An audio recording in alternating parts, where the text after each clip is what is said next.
अस्सलाम वालेकुम, मैं हूं रेहान तारिक और आप देख रहे हैं दास्ताक। सदर आरिफ अलवी ने पार्लियामान के मंजूर करदा 2 बिलों, आर्मी एक्ट तरमीमी बिल और ऑफिशियल सीक्रेट्स तरमीमी बिल पर दस्तखत नहीं किए, लेकिन मुद्दत मुकम्मल होने के बाद ये बिल्स एक्ट बन चुके हैं, जिनके गैजेट नोटिफिकेशंस भी जारी हो चुके। 2 रोज पहले ये खबर सामने आई थी कि सदर ने इन बिलों पर दस्तखत कर दिए हैं, जिसके बाद ये बिल अब कानून बन चुके हैं। ताहम सदर के एक्स यानी ट्विटर पर बयान के बाद अब ये गैर वाज़ेह है कि इन 2 कवानीन की कानूनी हैसियत क्या है। सदर आरिफ अलवी ने इतवार को दोपहर के करीब जो पैगाम एक्स पर जारी किया, उसका मतन ये था कि मैं अल्लाह को गवाह बनाकर कहता हूं कि मैंने ऑफिशियल सीक्रेट्स तरमीमी बिल 2023 और पाकिस्तान आर्मी तरमीमी बिल 2023 पर दस्तखत नहीं किए, क्योंकि मैं इन कवानीन से मुत्तफिक नहीं था। मैंने अपने अमले से कहा कि वो बगैर दस्तखत शुदा इन बिलों को मुकर्रर वक्त के अंदर वापस कर दें ताकि इन्हें गैर मौसर बनाया जा सके। मैंने उनसे कई बार तस्दीक की कि आया वो वापस जा चुके हैं और मुझे यकीन दिलाया गया कि वो जा चुके हैं। ताहम मुझे आज पता चला कि मेरा अमला मेरी मर्जी और हुक्म के खिलाफ गया। अल्लाह सब जानता है, वो इंशाअल्लाह माफ़ कर देगा, लेकिन मैं उन लोगों से माफ़ी मांगता हूं जो इससे मुतासिर होंगे। सदर ममलिकत ने अपने इस बयान में बेबसी का इजहार करते हुए अल्लाह और मुतासरीन से माफ़ी मांगी है। यहां सवाल यह है कि क्या किसी मुल्क के आईनी, कानूनी और इंतजामी मामलात को इसी तरह अल्लाह का नाम लेकर नज़रअंदाज किया जा सकता है? मुल्क के सदर का यह रवैया इस सारे मामले की हकीकत बयान करने की बजाय इसे मजीद उलझाने और पूरी दुनिया में जग हसाई का सबब बना है। यहां सवाल यह है कि वो 30 घंटे तक अपने नाम से जारी होने वाली मालूमात की तरदीद करने का हौसला क्यों नहीं कर सके और हकायक सामने लाने की बजाय अमले के नामालूम अरकान पर इल्जाम आयद करके अल्लाह से माफ़ी के बाद बज़ाहिर मामला ख़त्म करने की कोशिश कर रहे हैं। क्या सदर आरिफ अलवी के बयान का ये मकसद है कि वो इन बिलों पर दस्तखत करने के जुर्म में तो शामिल नहीं है, लेकिन जो भी हुआ अब इन दोनों बिलों को मुल्क के कवानीन की हैसियत हासिल हो चुकी है, इसीलिए वो मुतासरीन से माफ़ी मांग रहे हैं। इस हवाले से यह पहलू भी इंतहाई अहम है कि सदर की इस कोताही का सबसे पहला शिकार साबिक वजीर खारजा और वाइस चेयरमैन तहरीक इंसाफ शाह महमूद कुरैशी बने, जिन्हें 2 रोज कबल ही इस नए मुतनाज़े कानून के तहत साइफर मामले में गिरफ्तार किया गया था, जिनका आज खुसूसी अदालत के जरिए 4 रोज़ा रिमांड ले लिया गया है। चेयरमैन तहरीक इंसाफ पर भी इसी इल्ज़ाम में मुकदमा दर्ज किया जा चुका है, गिरफ्तारी भी डाल दी गई और असद उमर भी इसी मामले में धर लिए गए। यहाँ सवाल यह भी है कि अगर सदर ने दस्तखत नहीं किए तो वो क्यों इन बिलों को कानून मानने का एतराफ़ कर रहे हैं? क्या उन्हें भी ये यकीन हो चुका है कि तीर कमान से निकल चुका है और ये तीर बहुत से अपनों को शदीद जख्मी करेगा? सदर ममलिकत की ट्वीट के बाद वजारत कानून के बयान और निगरां वजीर कानून अहमद इरफान असलम के बयानात पर गौर करना भी ज़रूरी है। वजारत कानून के बयान में कहा गया है कि आइन के आर्टिकल 75 के मुताबिक जब कोई भी बिल मंजूरी के लिए सदर को इरसाल किया जाता है तो सदर के पास 2 ऑप्शन होते हैं। इस बिल को मंजूर कर लिया जाए या फिर मखसूस मुशाहिदात के साथ यह मामला दोबारा पार्लियामान को रेफर किया जाए। आर्टिकल 75 में कोई तीसरा ऑप्शन नहीं है। पाकिस्तान आर्मी अमेंडमेंट बिल 2 अगस्त को ऐवान सदर में रिसीव हो गया, जनाब सदर ममलिकत को मिल गया। सदर ममलिकत के पास 10 दिन में ये चीज़ें, दोनों रस्ते उनके पास अवेलेबल थे। आइन के आर्टिकल 75 में 10 दिन की मुद्दत दी गई है। 10 दिन में सदर ममलिकत के सामने 2 रस्ते हैं। अगर वो दोनों रस्ते नहीं लेते तो उसके बाद फिर वो कानून जो है वो अमल में आ जाता है। अब यहाँ सवाल यह भी है कि सदर आरिफ अलवी के तहफ़्फ़ुज़ात थे तो अपने मुशाहिदात के साथ बिल वापस कर सकते थे, जैसा कि उन्होंने माजी में किया था, और इस सिलसिले में एक प्रेस रिलीज भी जारी कर सकते थे और ट्विटर पर भी बता सकते थे कि उन्होंने इनमें से कोई भी काम नहीं किया और मामले को मुतनाज़ बनाने की कोशिश की है। सदर के बयान के बाद मुल्क में जारी सियासी कशमकश में मजीद इजाफा हुआ है। एक तरफ PTI हस्बे रिवायत सदर ममलिकत के हक में बयान दे रही है, सामने आ चुकी है और इस मामले को सुप्रीम कोर्ट ले जाने का ऐलान किया, तो दूसरी जानिब मुस्लिम लीग नून और पीपल्स पार्टी सदर से इस्तीफे का मुतालबा कर रहे हैं। सदर आरिफ अलवी के बयान से पैदा सियासी बहरान मजीद संगीन हो गया है। सदर ममलिकत डॉक्टर आरिफ अलवी ने अपने सेक्रेटरी वकार अहमद की खिदमात वापस कर दी हैं। ऐवान सदर सेक्रेटेरिएट ने वज़ीर आज़म के प्रिंसिपल सेक्रेटरी को खत लेकर सेक्रेटरी की तब्दीली के फैसले से आगाह किया और खत में लिखा गया है कि वकार अहमद की खिदमात की मजीद ज़रूरत नहीं है। ऐवान सदर के खत में पाकिस्तान एडमिनिस्ट्रेटिव सर्विसेज की ग्रेड 22 की खातून ऑफिसर हुमैरा अहमद को सदर का सेक्रेटरी लगाने की सिफारिश भी की गई है। ऐसा महसूस होता है कि सदर आरिफ अलवी का आर्मी एक्ट बिल पर दस्तखत ना करने का हालिया बयान PTI के हामियों के रद्दअमल से खुद को बचाने की एक सियासी चाल भी हो सकती है। जस्टिस रिटायर्ड सैयद जाहिद हुसैन, जिनकी तनख्वाह 12 लाख के करीब है, सदर पाकिस्तान के कानूनी मुशीर हैं। मोहम्मद सलीम डायरेक्टर और अनवारुल हक डायरेक्टर जनरल के साथ मोहम्मद आदिल अंसारी नामी नामवर कानूनदान सदर पाकिस्तान के एक और कानूनी मुशीर है, जो सदर के कानूनी शोबे में बिलतरतीब मुआवनत करते हैं। किसी भी कानूनी कागज़ पर दस्तखत करने, कौमी असम्बली से किसी भी कानून साजी और बिल की मंजूरी से पहले मुशावरत और सीनियर जजेस की एक कानूनी टीम मुतल्लिका बिल पर तमाम हक़ाइक़ और आदाद शुमार के साथ सदर को पेश करती है। इससे पहले कि वो बाज़ाब्ता तौर पर दस्तखत करें, यह भी वाज़ेह रहे कि यह तमाम अमल कानूनी फ्रेमवर्क से गुजरता है जो तहरीरी कागजी कार्रवाई और मिनट्स के साथ अवामी रिकॉर्ड का हिस्सा है कौमी असम्बली से बिल की मंजूरी के बाद आइन के आर्टिकल 75 के तहत जो ऑप्शंस मौजूद हैं उसमें दो ही ऑप्शंस हैं। अब ये तीसरा ऑप्शन जो प्रेसिडेंट ऑफ द कंट्री ने लिया, क्या ये कॉन्स्टिट्यूशनल था? नहीं। और फिर इन बिलों की और इस सारे मामले की कानूनी हैसियत क्या है, बात करेंगे इस वक्त। कानून पाकिस्तान पीपल्स पार्टी के मरकजी रहनुमा बैरिस्टर चौधरी एतजाज एहसन साहब ने हमें ज्वाइन किया है। अस्सलाम वालेकुम एतजाज साहब, बहुत बहुत शुक्रिया आपके वक्त के लिए। सर, सबसे पहले तो जो रीसेंट डेवलपमेंट है प्रेसिडेंट आरिफ अलवी के ट्वीट के बाद, वो ये है कि उन्होंने अपने सेक्रेटरी की खिदमात इस्टेब्लिश डिवीजन को वापस कर दी और फिर ख़त में लिखा है वज़ीर आज़म के प्रिंसिपल सेक्रेटरी को कि इनकी खिदमात वापस कर रहे हैं और नई सेक्रेटरी जो ग्रेड 22 की है उनको अपॉइंट किया जाए।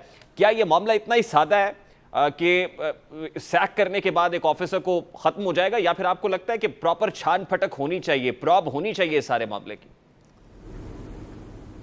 दो बातें हैं। एक तो है जो एडमिनिस्ट्रेटिव एक्शन ये ले रहे हैं, जो आप ही अभी फरमा रहे हैं कि प्रेसिडेंट ने लिया है कि सेक्रेटरी अपने सेक्रेटरी को इस्टेब्लिशमेंट डिवीज़न की तरफ वापस भेज दिया है।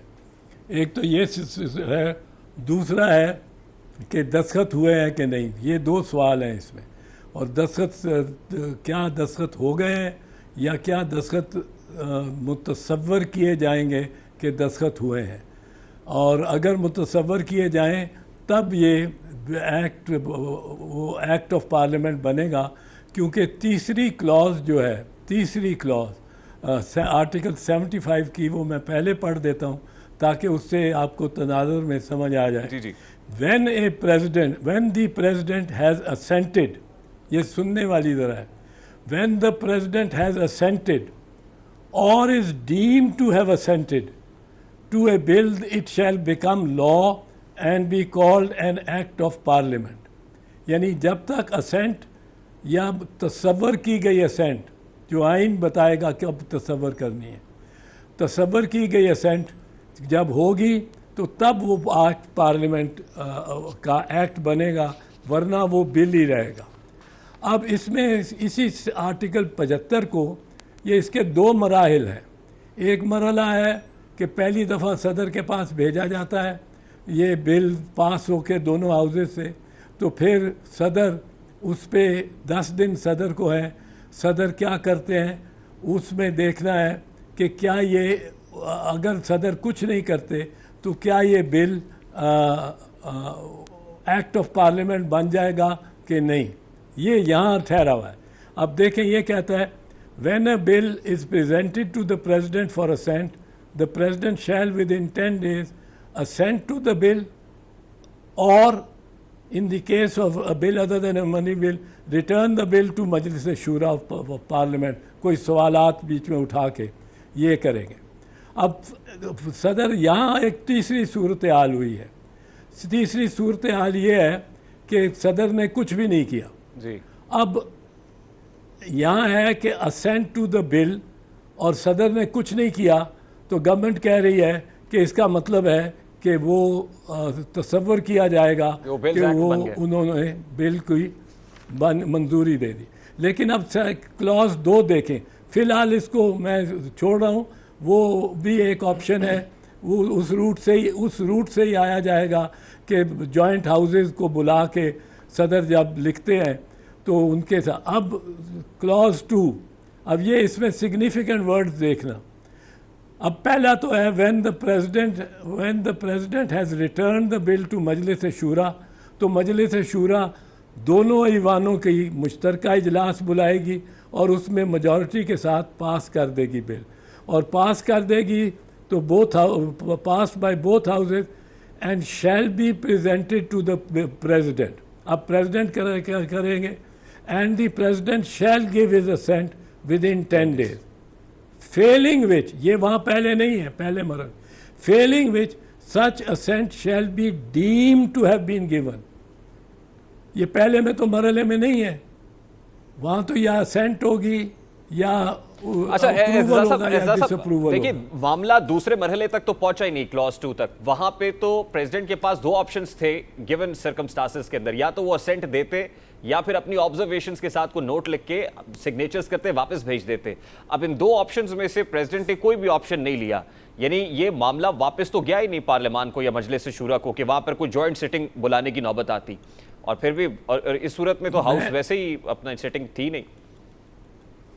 नहीं नहीं, मैं आपको इसमें बहस करता हूँ। आप इसको कंपेयर करें कि पहली स्टेज पे अगर ये मुद्दा मंशा होता कि सदर 10 दिन नहीं करते, कुछ भी करते, तो वो बिल एक्ट बन जाएगा, तो वो वहाँ भी ये लिखा जाता, failing which such assent shall be deemed to have been given.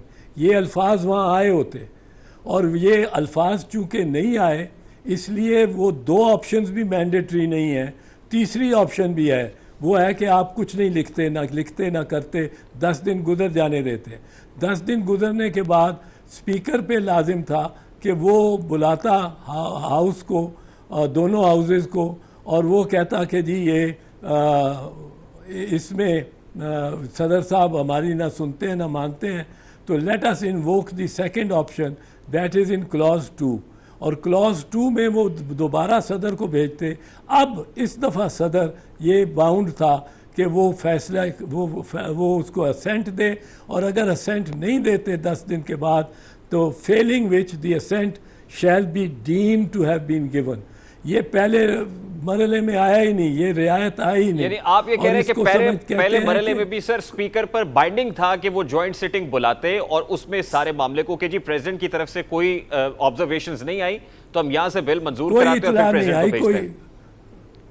कोई चिट्ठी नहीं आई, बिल्कुल। उसकी वजह मैं आपको बताऊं कि एक प्रिंसिपल है आइन की इंटरप्रिटेशन का, उसको कहते हैं कॉन्शियस ओमिशन, कि जहाँ ये एक ही आर्टिकल में मिसाल के तौर पे 2 हवाले हों एक ही चीज़ के, और दोनों हवाले मुख्तलिफ अल्फाज में हों, तो इसके मानी ये होते हैं कि ये these are meant to be different.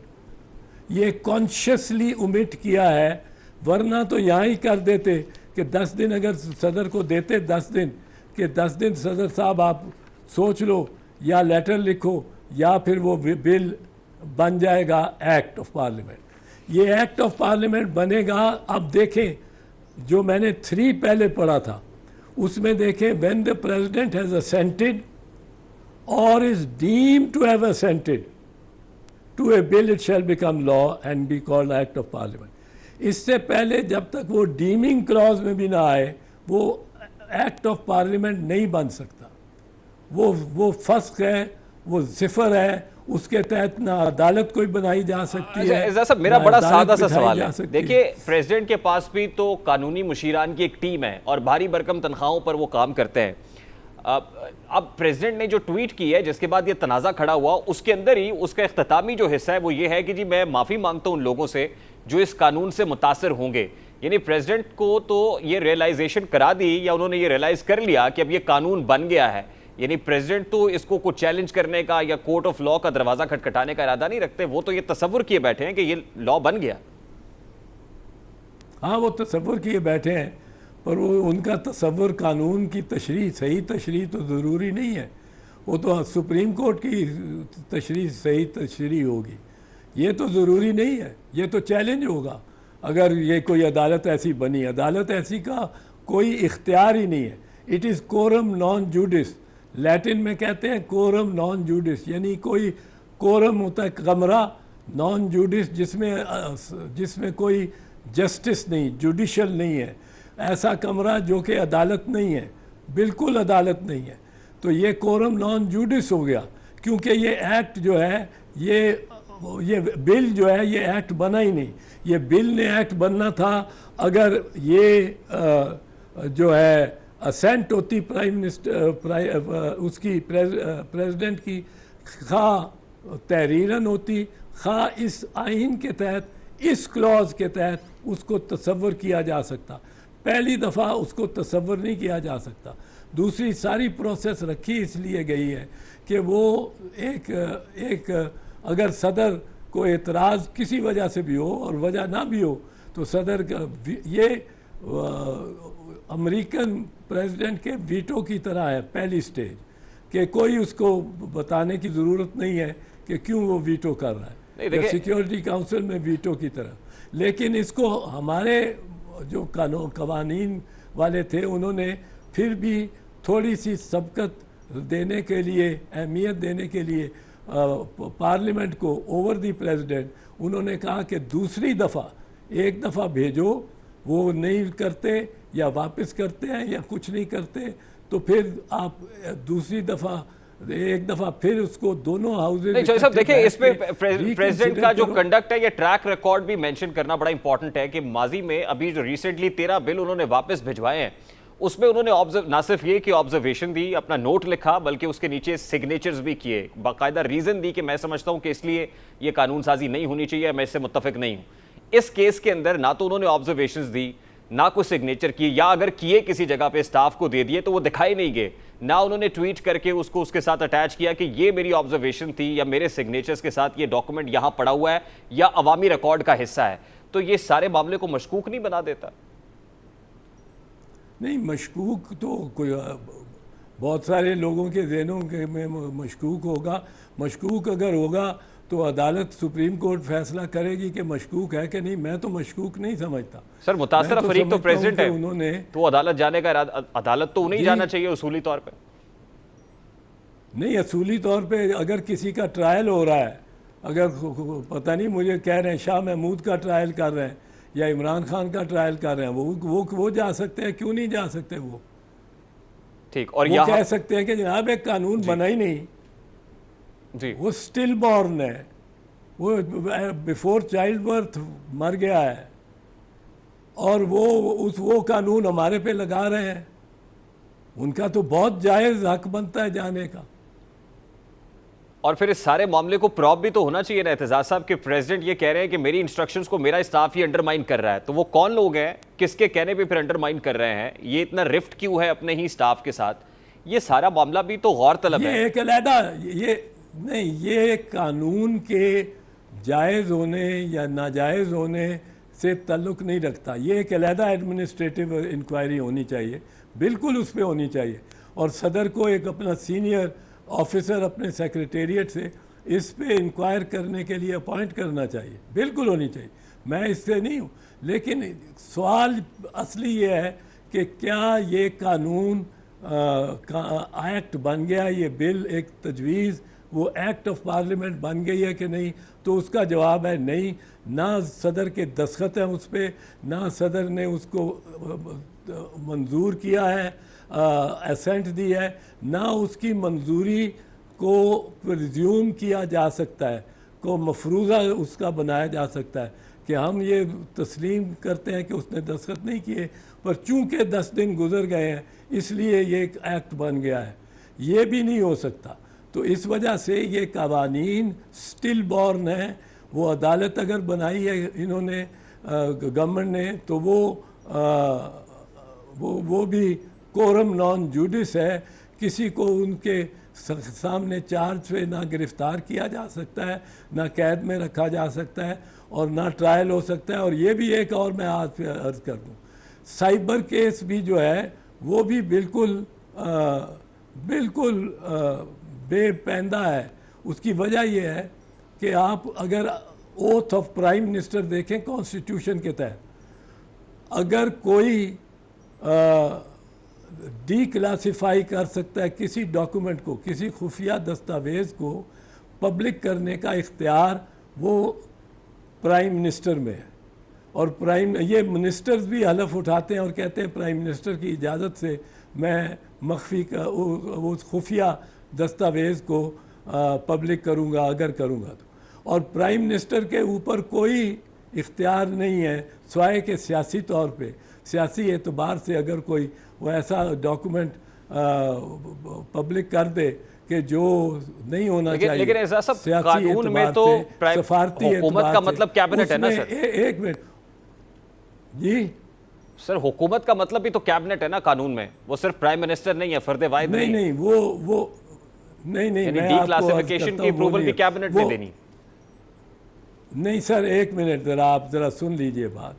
D certification की ज़रूरी नहीं है, ये दस्तावेज़ और दस्तावेज़ पे डिपेंड करेगा। उसकी वजह ये है कि ये वो मुस्तफ़ा इम्पैक्ट्स का सुप्रीम कोर्ट की जजमेंट इस पे उसकी एक्सेप्शंस में आएगी। वो ये है कि मैं हूँ प्राइम मिनिस्टर, मेरे पास एक दस्तावेज़ है अभी इसको मैं नहीं दिखाना चाहता, कैबिनेट को भी नहीं दिखाना चाहता, क्योंकि मैं समझता हूँ कि ये तो कैबिनेट में अगर 80 आदमियों को पता लग गया तो ये सब को पता लग जाएगा।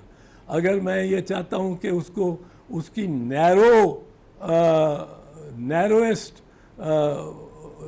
मतलब है रिवील किया जाए उसको, तो मैं क्या सोचता हूँ कि चीफ जस्टिस को भेज दूँ, आर्मी चीफ को भेज दूँ, से शेयर कर लूँ, ISI के चीफ से शेयर कर लूँ, और 2-4 और बंदे, फॉर इंस्टेंस इंटीरियर मिनिस्टर हो गया, ये 6 बंदों को साथ मैं काबीना में भी वो नहीं दिखा सकता, काबीना में भी वो नहीं दिखा सकता। 80 बंदों को दिखा दिया तो सारे गए। तो ये ऐसे भी हो सकते हैं। यहाँ डिस्क्रेशन है काबीना की नहीं, only of the prime minister, only of the prime minister.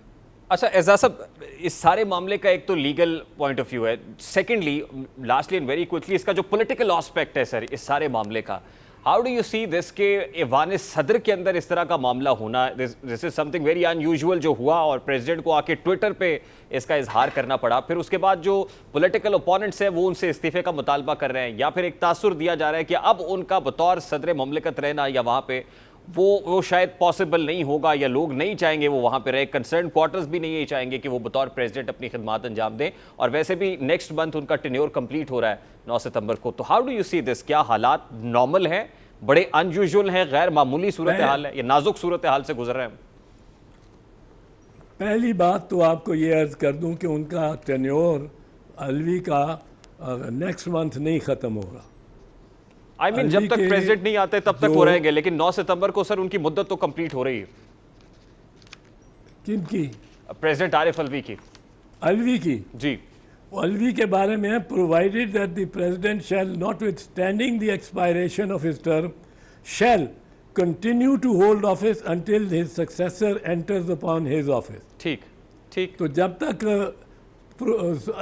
असेंबलियां elect नहीं होती तब तक सदर के इलेक्शन नहीं हो सकते, तब तक सदर के इलेक्शन नहीं हो सकते, तब तक ये नया सदर नहीं आ सकता। जब तक नया सदर नहीं आ सकता अलवी शैल होल्ड ऑफिस।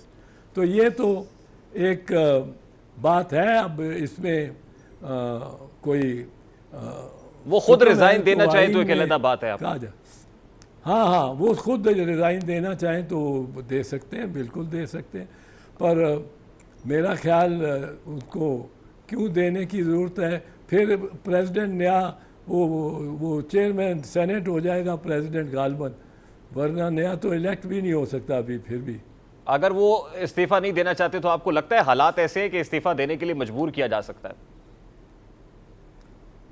मजबूर करने वाले तो एक प्रेस कॉन्फ्रेंस पे सब कुछ मजबूर करवा लेते हैं।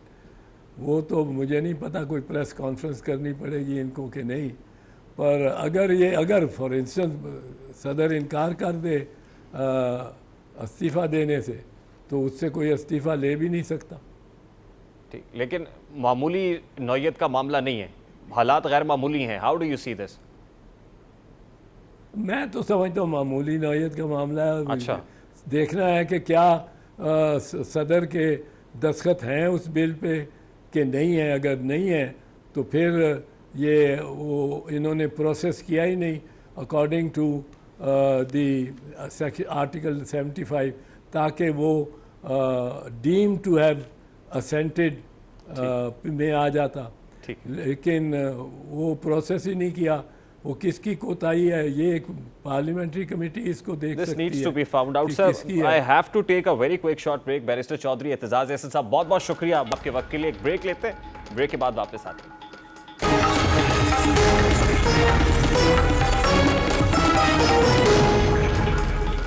मुल्क में जारी बहुत सारे मसाइल में से एक कशमकश मुल्क में बर वक्त इलेक्शंस कराने से मुताल्लिक भी है। PTI और जमात इस्लामी के अलावा तकरीबन तमाम जमातें जो हुकूमत में शामिल थी, उन्होंने हुकूमत की मुद्दत खत्म होने से चंद रोज कबल इंतखाबात नई डिजिटल मरदमशुमारी और हल्का बंदियों के मुताबिक कराने का फैसला किया। लेकिन हैरत अंगेज तौर पर हुकूमत खत्म होने के चंद दिन बाद ही तमाम जमातें अपने पहले मौक़िफ़ से बिल्कुल अलग मौक़िफ़ इख्तियार किए हुए हैं।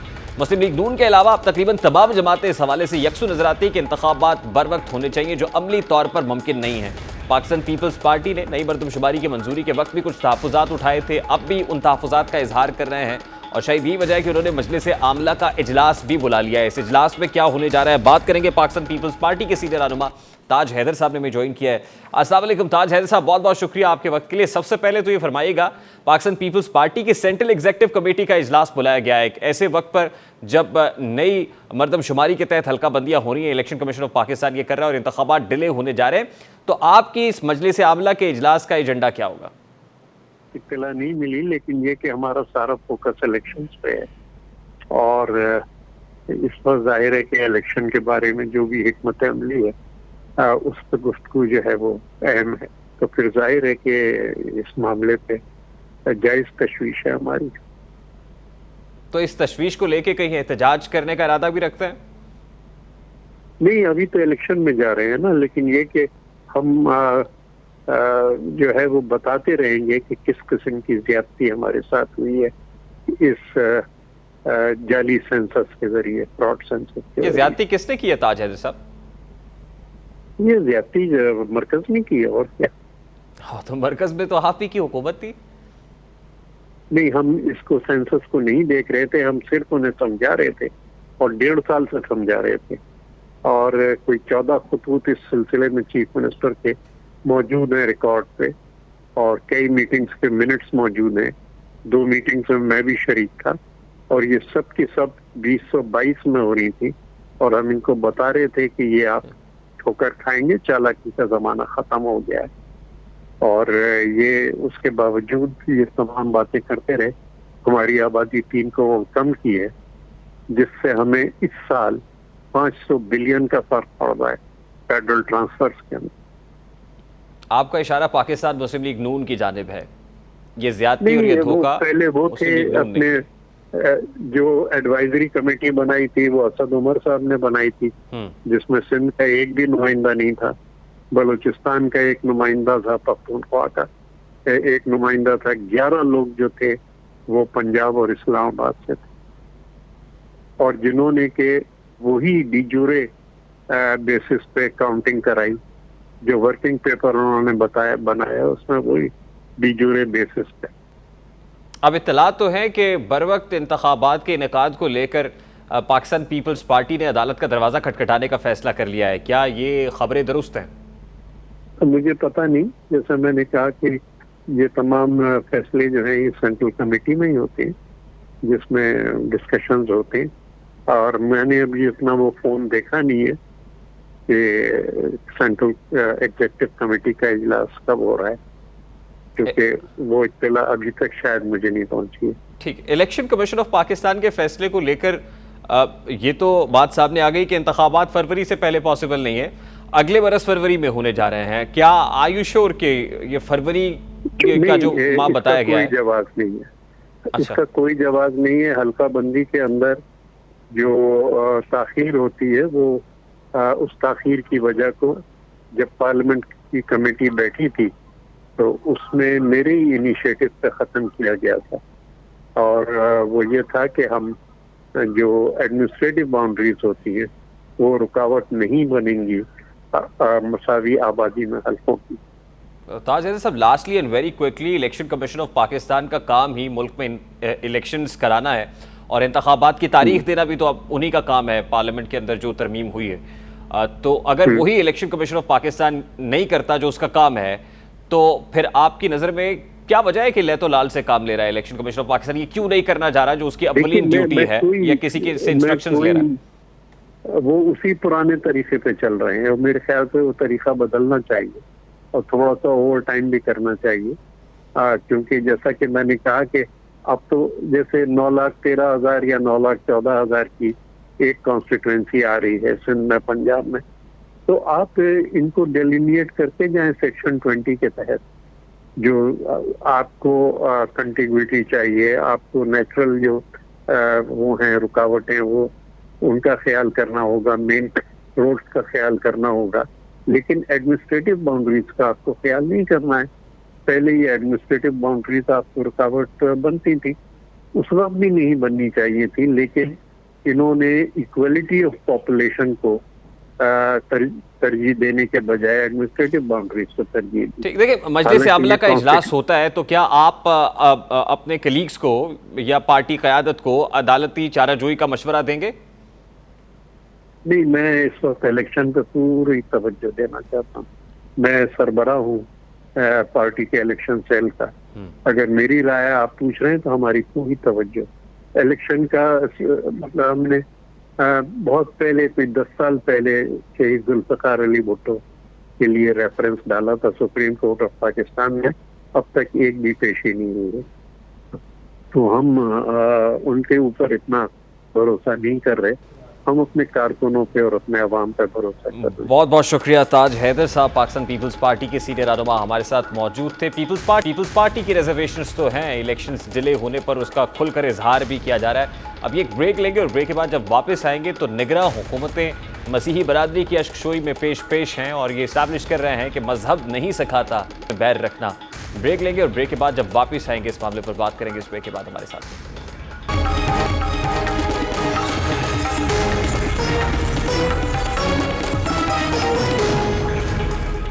जड़ावाला वाक़े की वजह से पाकिस्तान की पूरी दुनिया में बदनामी हुई और पूरे मुल्क का सर शर्म से झुक गया। लेकिन इस सारे मामले में एक मस्बत पेशरफ्त ये भी थी कि अगर चंद सौ मजहबी इंतहापसंद चर्चेस चलाने और लूट मार में मशगूल थे तो ऐसे बहुत से अफराद भी थे जो इज्तिमाई तौर पर इन शरपसंदों को रोकने की कोशिश करते रहे। जिस हद तक हो सका उनके सामने दीवार बनने की कोशिश करते रहे। जड़ावाला वाक़े पर जहाँ पूरी कौम शर्मिंदा है, वहीं ये मसीही बरादरी से इजहार यकजहती किया जा रहा है। शरपसंद अनासर को कैफिर किरदार तक पहुंचाने में पंजाब हुकूमत दिन रात एक किए हुआ है। रस्मी ताज़ियत और दाद रसी का सिलसिला भी इस वाक़े की शुरुआत से जारी है, लेकिन वज़ीर आला पंजाब सैयद मोहसिन रज़ा नकवी ने एक बार फिर साबित किया है कि वो रस्मी नहीं अमली इक़दामात पर यकीन रखते हैं। इस वाक़े के फौरी बाद वो अपनी मुकम्मल टीम के हमरा जड़ावाला में मौजूद रहे और अपनी ज़ेरे निगरानी तमाम मामले को बेहतर तरीके से हैंडल किया, जिसके बाद उन्होंने न सिर्फ रस्मी इजहार मजम्मत से एक कदम आगे बढ़ते हुए मुतासरीन के लिए माली मावनत का ऐलान किया, बल्कि खुद पेश हैं, वहाँ मौजूद हैं। वज़ीर आला मोहसिन नकवी मुतासरा मसीही ख़ानदानों की दाद रसी के लिए उनके पास पहुँचे, तमाम मुतासरीन के मसाइल सुने और जलाए गए घरों के मालिकान के लिए 20-20 लाख रुपए माली इमदाद का ऐलान किया और ज़रूरत की अशिया तकसीम की। माली इमदाद की मंजूरी के लिए तारीख में पहली बार पंजाब कैबिनेट का इजलास चर्च में हुआ।